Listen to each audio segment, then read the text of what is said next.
Menyaksikan. Baiklah, saya akan membacakan tentang pengertian manajemen pembiayaan pendidikan. Pengertian manajemen pembiayaan pendidikan yaitu sekumpulan kegiatan atau aktivitas yang mengatur keuangan sekolah, pembukuan, pembelajaran, pengawasan, dan pertanggungjawaban keuangan sekolah dengan pengendalian atas fungsi-fungsi manajemen untuk mewujudkan pencapaian tujuan organisasi. Secara teori, manajemen pendidikan yaitu anggaran belanja atau education budgeting yang terdiri atas dua komponen, yaitu pendapatan, pemasukan atau penerimaan dari satu pihak. Yang kedua yaitu pengeluaran atau belanja. Menurut Elsik, beliau berpendapat bahwa manajemen merupakan koordinasi semua sumber daya melalui proses perencanaan, pengorganisasian, dan mengontrol guna mencapai tujuan yang objektif. Menurut Nanang Fatah, berpendapat bahwa produktivitas dan kepuasan produktivitas berarti yaitu perbandingan antara hasil yang dicapai atau output dan keseluruhan sumber daya yang digunakan atau input. Dari beberapa pendapat tersebut dapat disimpulkan bahwa manajemen pembiayaan pendidikan merupakan usaha atau kegiatan memproses pembiayaan guna membiayai pelaksanaan dan operasional pendidikan dengan menggunakan fungsi manajemen. Baiklah, selanjutnya saya akan menjelaskan tentang materi prinsip-prinsip manajemen pembiayaan pendidikan. Transparansi, yaitu keterbukaan dalam mengelola dalam satu kegiatan di lembaga pendidikan.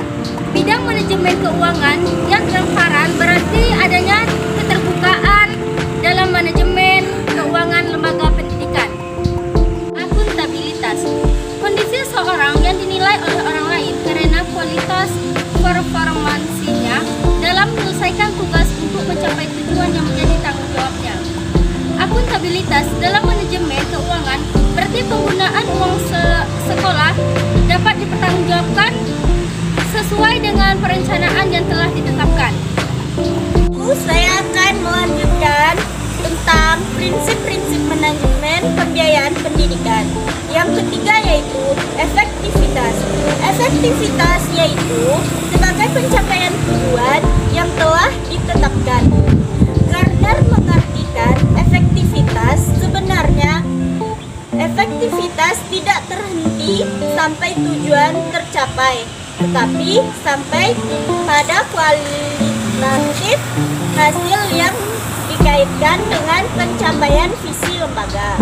Berarti efisiensi berarti kualitas hasil atau kegiatan. Gardner mengatakan efisiensi karakteristik by quantitative output.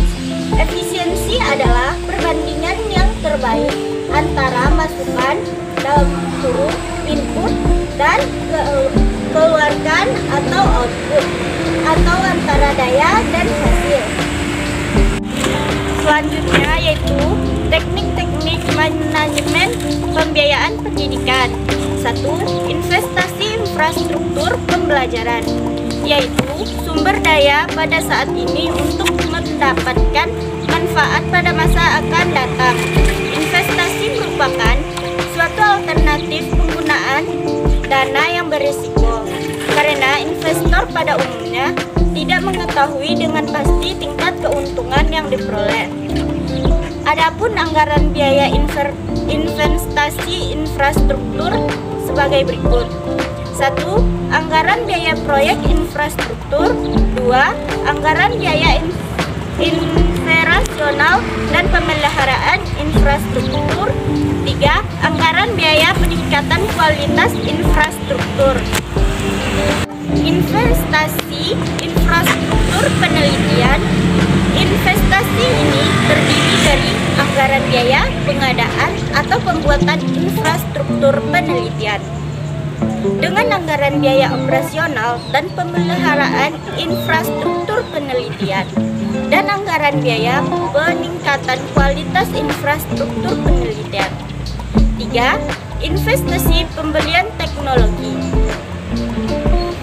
Semua investasi teknologi yang telah dibuat oleh satuan pendidikan harus dapat memberikan kepastian bahwa sumber daya yang telah dikeluarkan tidak akan sia-sia. Karena investasi teknologi yang telah dilakukan dapat saja tidak memberikan keuntungan yang diharapkan.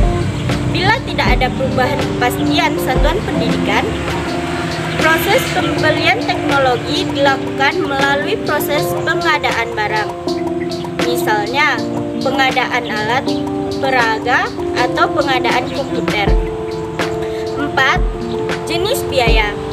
Berdasarkan item anggaran, biaya dapat dibagi menjadi 2 bagian, yaitu 1. Biaya investasi, yaitunya biaya yang bersifat lebih permanen dan dapat dimanfaatkan dalam jangka waktu yang relatif lama dan lebih dari setahun. 2. Biaya operasional adalah biaya yang diperlukan organisasi untuk menunjang proses operasional. Yang kelima yaitu pengelolaan dan bentuk biaya. Pengelolaan dan bentuk biaya dibagi menjadi 4, yaitu 1. Biaya pribadi atau private cost. 2. Biaya sosial atau social cost. 3. Biaya kesempatan atau opportunity cost. 4. Biaya tetap dan biaya variabel. Selanjutnya, poin yang ke-6, penyusunan sistem biaya pendidikan. Dengan metode ini, manajemen diharapkan dapat mengurangi atau menghilangkan yang tidak bernilai tambah. Dan yang ke-7, sumber-sumber pembiayaan. Sumber pembiayaan pendidikan bisa berasal dari berbagai pihak, baik itu dari kalangan pemerintah atau kalangan masyarakat. Walau dalam keadaan apapun, negara tidak boleh melepaskan tanggung jawabnya dari pembiayaan pendidikan.